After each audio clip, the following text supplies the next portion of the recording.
So ito may camera rin dyan, ayan o. So guys, andito tayo sa may crossing ng C5 tsaka Green Meadows Avenue. Dito sakop na rin to ng NCAP guys, dahil ito may mga side dyan na para sa bike lane. Ayan, yung kulay green na yan.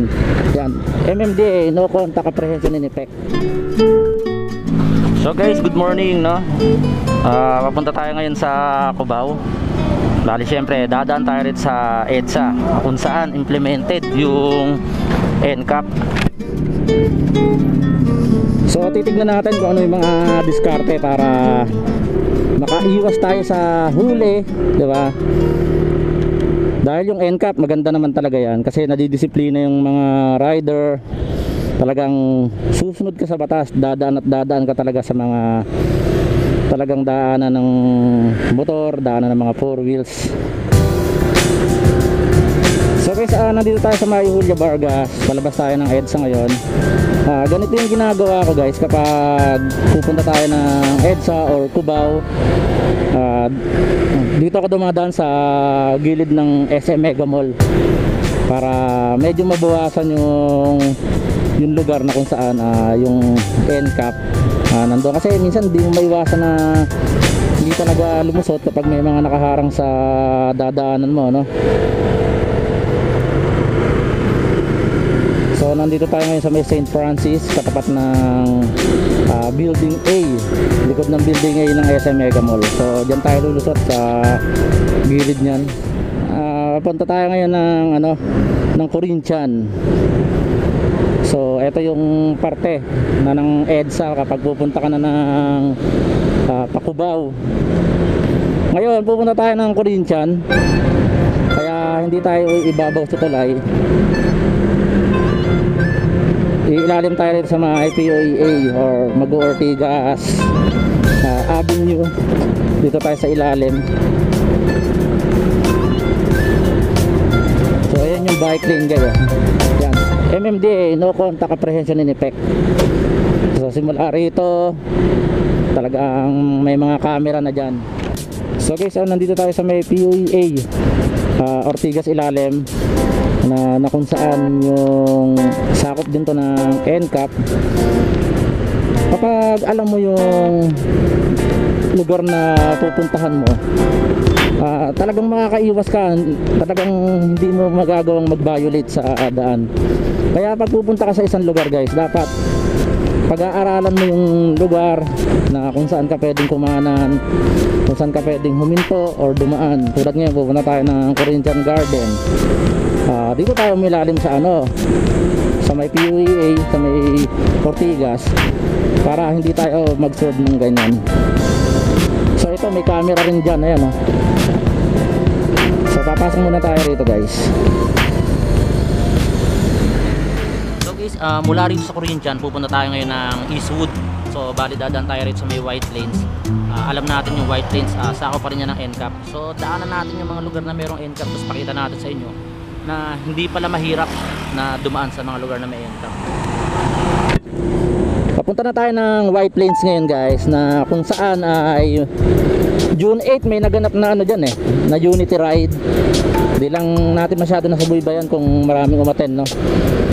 Kasama yung white lanes na merong NCAP implemented by MMDA. So ito bike lane. So pag ganitong oras okay lang naman na bumiyahe dito, maluwag pa siya pero hindi natin alam na kapag nagkaroon ng pasok yung mga estudyante, kung masikip or madadagdagan yung mga sasakyan, no? So may nakasulat na naman dito, ayan So dito tayo sa may white lanes Katipunan, no? Kasama to sa guys, sa NCAP. Kung tutusin guys, talagang pag sinunod naman natin yung batas, wala naman talagang mababiolate. Magiging maayos yung flow ng sasakyan. Yun nga lang, talagang maninibago ka kasi parang pipila ka ngayon kapag nagkaroon na talaga ng implemented na yan within lahat na ng scope ng Metro Manila. So guys, andito tayo sa may crossing ng C5 tsaka Green Meadows Avenue. Dito sakop na rin to ng NCAP guys, dahil ito may mga side dyan na para sa bike lane. Ayan, yung kulay green na yan. Pag pupunta ka ng Eastwood, pwede kang dumaan dito sa may Ortigas Avenue kapag galing ka sa Ortigas Center. Tapos kapag galing ka sa Corinthian or sa EDSA, pwede kang mag White Plains, tapos Green Meadows Avenue. So maraming way, no? So guys, papasok na tayo ng Eastwood ngayon. Mapapansin nyo ito, may signage ng motorsiklo. Tsaka ang napansin ko, no, bihira na tayong nakakita na dumadaan ng mga motor sa bike lane gawa ng NCAP. So ito siguro mga nasa 4 kilometers or 5 kilometers ang layo nito mula sa Ortigas Center. So may dadalhin lang tayo na dokumento, papareceive natin, and then diretso tayo ulit sa Cubao guys. Papakita ko sa inyo kung ano yung mga pwedeng daanan pag galing ka naman dito. Dahil kapag galing ka ng C5, hindi ko lang alam kung kung sakop ng NCAP yung Boni Serrano, no?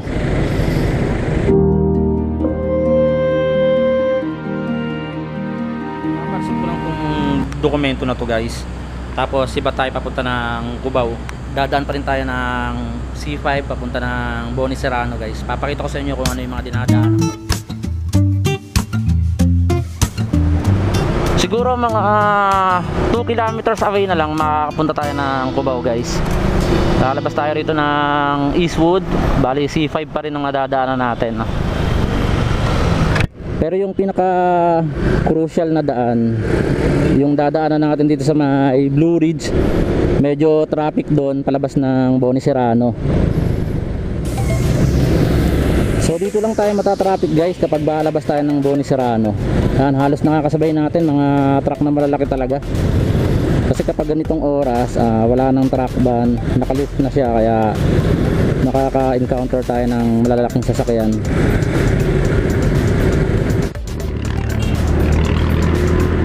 Ang alam ko guys, etong Boni Serrano hindi pa sakop ng NCAP to. Pero soon or later, alam ko, malalagyan din nila ng camera yan guys.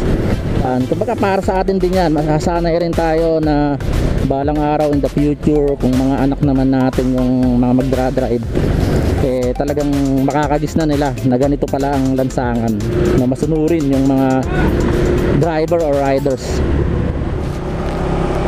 So nakarating tayo rito sa Cubao ng okay naman guys, walang masyadong hassle. Nakarating din tayo ng mabilis.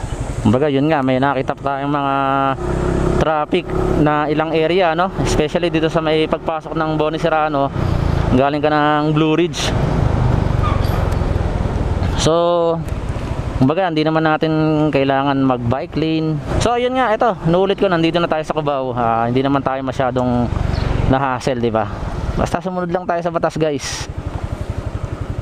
Makakaraos din tayo sa NCAP, makakasanayan din natin yan. So guys, ito, kapag tapos natin dito sa may Cubao, kapag gusto kong pumunta rito sa may parteng Diliman, especially rito sa may University of the Philippines, hindi na ako nag-EDSA, dumadaan na lang ako rito sa may loob ng Murphy, Cubao Murphy, no? Tapos lalabas tayo ng Kalayaan, tapos mag-CCP Garcia. So tulad nga ng sinabi ko sa inyo, na bago kayo pumunta sa isang lugar, sa isang destinasyon, especially kung may mga sakop siya ng NCAP, pag-aralan nyo muna yung ruta nyo, yung lugar na pupuntahan nyo, yung mga possibility na pwede nyo hintuan. So kapag, sabi nga nila, kapag may alam ka, hindi ka magiging ignorante sa batas guys. Tulad yan, may NCAP na, pag-aralan nyo yung lugar.